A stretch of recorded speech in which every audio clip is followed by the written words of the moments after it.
आता नोटीस आम्हाला कोर्टाने सांगितलेलं आहे, त्यानुसार आम्ही ही कारवाई करत आहोत असं त्यांनी सांगितलेलं आहे आणि आम्हाला परवानगी नाही आझाद मैदानावरती हे करण्याची असं देखील त्यांनी सांगितलेलं होतं। खरंय, धन्यवाद विजय तू दिलेल्या अधिक माहितीबद्दल। मात्र थोड्या वेळापूर्वी मनोज जरांगे पाटलांनी याच आंदोलनासंदर्भामध्ये नेमकी काय भूमिका घेतली होती पाहूयात।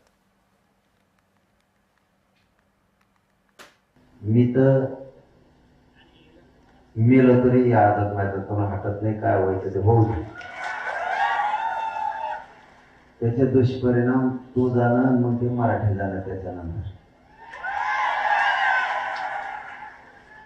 कुठल्याही स्तराला गेला तरी मी कोणत्याही टोकाला जायला तयार आहे, पण मी मागण्याची अंमलबजावणी घेतल्याशिवाय हटायला तयार नाही। मराठी काय असते हे 350 वर्षानंतर पुन्हा एकदा बघायचं असलं